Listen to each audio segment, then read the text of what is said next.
Over the years, powerful political figures haven't always been defeated in courts or at the ballot box. Many were defeated in the headlines first. History quietly shows us a pattern. When someone becomes too influential, too unpredictable, or too powerful for the system to control, their reputation becomes the first target. And it almost always begins the same way. Not with clear evidence, but with questions. Concerns are being raised. Sources close to people familiar with the situation say, these vague phrases are one of the most dangerous tools in modern media. Once that seed of doubt is planted, it's almost impossible to remove. And that is exactly why the Trump health controversy matters so much. It isn't just about his health. It's about creating a perception of weakness. In politics, perception is stronger than reality. Even if something is 100% untrue, if enough people talk about it, it starts to feel real. And when it feels real, it becomes real in the public's mind. Let's look at the bigger pattern here. In the past, we've seen similar tactics used on presidents, prime ministers, activists, whistleblowers, business leaders, military figures. First, it starts with concern, then fear, then doubt, then isolation, then collapse. Not always physical collapse, but public collapse. People turn their backs, support fades, silence grows, and the powerful machine quietly moves to the next target. Scott Bessent's reaction wasn't just emotional, it was strategic. By calling it one of the greatest scandals of all time, he forced the public to look at the media itself instead of the headline. Suddenly, the question wasn't, what is Trump's health condition? It became, is the New York Times telling the truth? And when that question enters the public mind, something dangerous happens. Trust starts to die. And once trust is gone, it doesn't come back easily. Now ask yourself something very important. If the media truly cared about public safety, why do they release controversial stories without absolute clarity? Why are private matters turned into public weapons? Why do some stories get massive attention, while other crucial issues are ignored? The answer is uncomfortable, because fear sells, drama sells, division sells. The angrier people become, the more they click. The more they click, the more money is made. Truth becomes secondary. Profit becomes priority. And this is not just in America. This is happening all over the world. Nations are not just fighting with weapons anymore. They are fighting with narratives. And your mind is the battlefield. This is exactly why you must be careful what you absorb. Don't just read a headline. Ask, who benefits from this? Why now? What are they trying to distract me from? Because while people argue about Trump's health, there are bigger economic issues, bigger corruption scandals, bigger global decisions being made silently, and most people will miss all of it, because they are too busy fighting in comment sections. This controversy has done one thing very clearly. It has divided the nation even more. Supporters feel attacked, critics feel validated, and the actual truth gets lost in the noise. And that might have been the plan all along. In Part 05, we will go even deeper into who truly controls narratives in modern society, how information is weaponized psychologically, and why the next phase could be even more shocking. Stay alert, question everything, and remember, in today's world, information is power, but only if you control it. In today's world, power doesn't always sit in parliaments, palaces, or presidential offices anymore. It sits in rooms you will never see, managed by people whose names are never in the headlines. They don't give speeches. They don't hold press conferences. They don't run for elections. And yet, they influence every major event you see on your screen. These are the people who shape the narrative before the public even realizes a story exists. By the time the world reads a headline, it has already passed through editors, legal teams, corporate interests, political alliances, advertising concerns, intelligence leaks, media ownership agendas. Nothing big appears by accident. And that's why the Trump NYT controversy feels bigger than just one article. It feels like part of a larger, calculated move. Now think about this carefully. If a report was published without confirmed medical proof, if unnamed sources were used, if the accused denies it, and yet the story still spreads globally, then this wasn't journalism. This was a message, a psychological one. In politics, timing is everything. Why now? Why this moment? Why this person? Trump is still one of the most polarizing, influential political figures on Earth.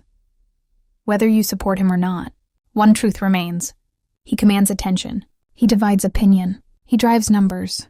And when you control the image of someone like that, you don't just control a man. You control millions of minds. That is more powerful than weapons, more powerful than armies, more powerful than governments, because people don't fight wars only with guns.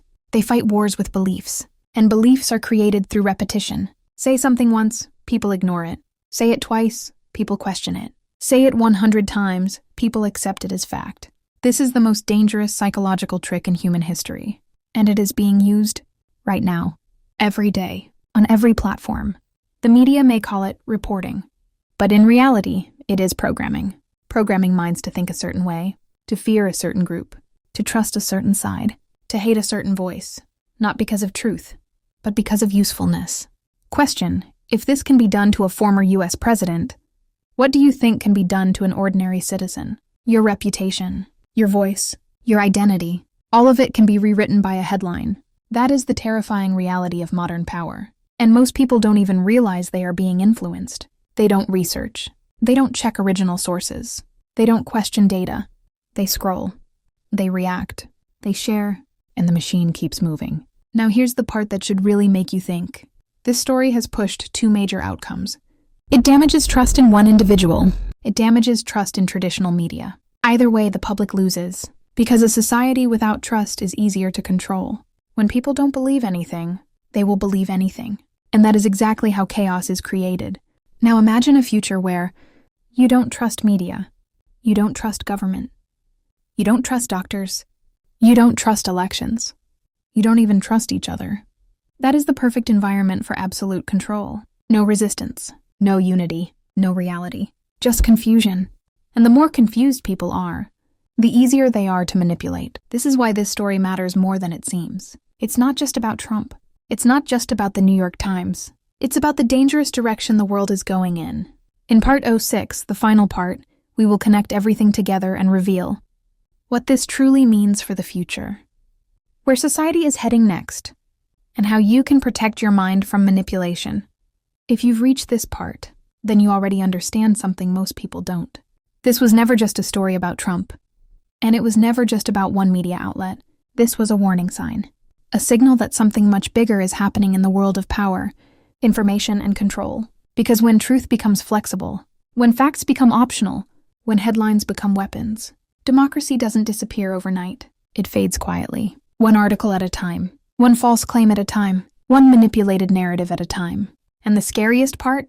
Most people don't even notice it happening. They are too busy working, too busy surviving, too busy scrolling, too busy arguing with each other online, arguing about politics, arguing about left versus right, arguing about Trump versus Biden, arguing about this country versus that country, while the real power sits above the argument, untouched. That is the perfect distraction. You are given two sides to fight over, so you never look at the third side controlling the game. This is why stories like this play such an important role. They test the world. They test how quickly people will believe, how fast a narrative can spread, how much damage can be done with suggestion alone, how easily people can be divided. And every time a story like this goes viral, the lesson is recorded. Not by you, by them. Numbers are studied. Behavior is tracked. Psychology is analyzed. This is not conspiracy. This is digital strategy. And the results are used on a much bigger scale. The real danger isn't a fake report.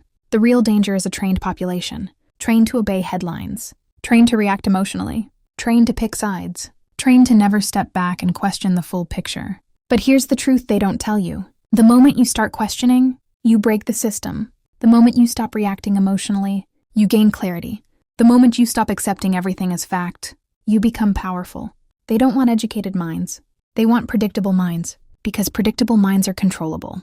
History shows us this again and again. Every empire that controlled information controlled the people. Every revolution that freed the people started with awareness. That is why this video matters. That is why channels like this matter. Not to spread fear, but to spread awareness. Not to tell you what to think, but to remind you to think. Because freedom doesn't disappear by force. It disappears by silence. And the biggest lie ever told is that one person cannot make a difference. You, watching this right now, are already proof that is wrong. You questioned. You stayed till the end. You wanted to know more. That means you are not easy to control. And for that reason alone, this message has power, but awareness only matters if it's shared. If you found this breakdown valuable, eye-opening, or even just thought-provoking, please subscribe Echo Storm for further videos. Share this video with someone who still believes everything they read. Leave a comment with your thoughts, because the more people that wake up, the harder it becomes for truth to be buried.